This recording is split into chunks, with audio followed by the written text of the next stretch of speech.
Vav, I would like to ask you the next question. My question for you is, what inspires your work and what are your hopes for the future? So it's kind of a two-part question. I was nervous, so I jotted down a cue card and bullet points, and I will read them now. These are some Perfect. these are some things that inspire me. Silence, ducks, cartoons, space, humans, language or languages, different cultures, the internet, technology in general, video games, 80s bad guys in movies. At this point, I'm getting into specifics of like what I've actually written songs about. Cats, dogs, foxes, fog, ghosts, family, art history, Japanese pop culture in the 80s, specifically the Famicom, and uh, and then when we lean into the 90s, we get into the Batsus, which is punishment game. If Hmm. you like, there's game shows out in Japan like where like if a person like loses a bet, they get like punished with a game, Oh like, yeah. and then that becomes the thing. um, I kind of want to just and for talk the about Batsus now. it's so hilarious. They're so good. Um, Oh. and and for the second part, it was actually pretty easy to answer that for me. I want to be allowed to grow old and soft and evolve into an asset to the community. I want to I want to have a legacy of love and healing, and Mm. yeah, that's pretty much it. Yeah, That's beautiful. uh, That's beautiful. yeah. I Yeah. want to be beloved when I leave. You know, I want to be missed. I don't want to be one of those. Screw that guy. Yeah. Yeah. I definitely don't think anybody's going to be saying screw that guy when you are older, or even now for that matter. Well, I'm trying. You know, like I'm trying to like I feel like I went through a few little toxic phases in my life, and and I want to learn from that. You know, I have a lot of like feelings of like I'm kind of like I'm giving myself the AA treatment about it, you know, like I'm like I don't know how much damage I've done to myself and to others, but like I'm like I know I've surrounded myself with like enablers and crazies and I could really relate to you, Bob, because I'm in my late 30s now, too. yeah. And only just, though, 36, guys. and yeah, I really also had this daydream or this dream of being known, being an artist, being worldly, everyone feeling about my art the way DJ Seith does, or Yeah. something like that, right? And then, yeah, the sacrifice of that pursuit, right? Because I had so much drive for that, and I know that you did too, and I'm sure we all have. Um, I'm so honored though to like give that up, you know, because it's a big thing, you know, and yeah, like I feel like I'm doing the right thing, you know.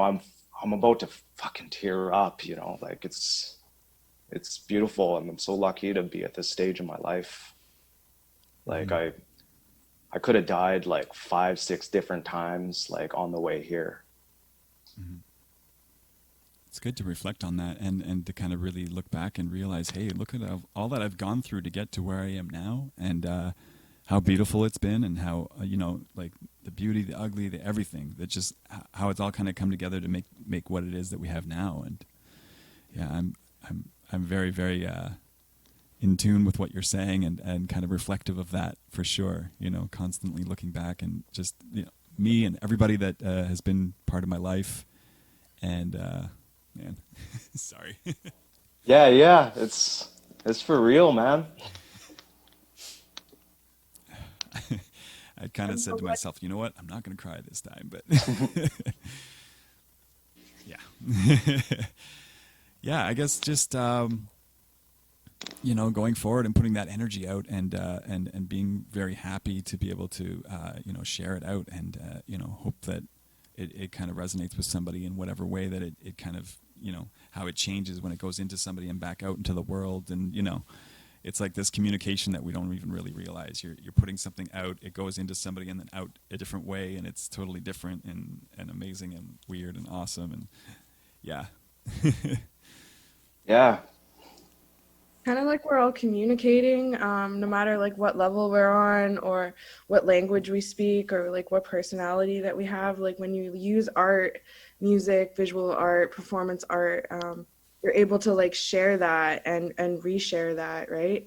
So I liked earlier when everyone was talking about their creative processes, how they were like, it's from your influences, or it's from a cut from as a DJ, a previous cut, or from your collage work, Chandra. It's like, and you're taking those influences and then you're putting it back out into the world. So it's kind of like an ancestral memory, like so that your body just like naturally goes to and vibes to, because where did that energy or that art has been recycled through just humanity or even just nature and the world around us for all these generations, and that's why it's speaking to us, and that's why we want to share that to the world. And it's a natural thing to want to share that with others and then have them reshare it, right? It's that universal language in that way. And that's why art and art history and just understanding those who came before us, and then also just using it and reusing it and kind of keeping it alive, right? Like I loved what Vav said about a legacy of love. Like, so we're keeping that alive when we choose to reshare our art, and even if it does come from a dark place, right? That's kind of where we were all kind of touching from, or if it comes from a place of social activism or whatever makes you, if it's cats. We've loved cats for a long time. There's a reason, there's an ancestral reason for that. So I really I think it's like an honesty and vulnerability, right, that helps people connect to art. Because when you produce something so connected to yourself, it lets people feel safe to do that too. Yes. Yeah. I always think about, the amount of love and the amount of vulnerability that goes into art, and some of the people that had influenced me when I was younger.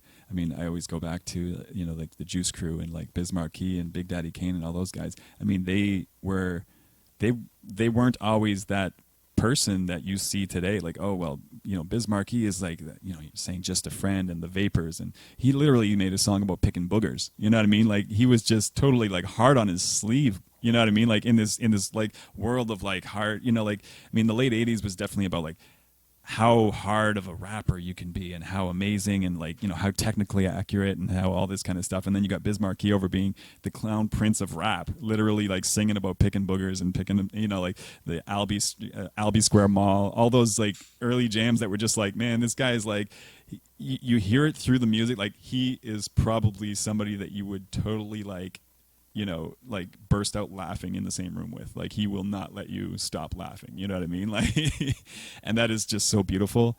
And like, and everybody else that was part of like the movement, like the really good movement of rap music that was just like, very interesting and nuanced and very much a reflection of their community too, which I think everybody in this stream today too is very much a reflection of their community. We're kind of like carrying on that tradition, you know what I mean, of like taking what it is that's happening in our surroundings and bringing it out into beautiful art in our own ways. So thank you guys all for being here. And I guess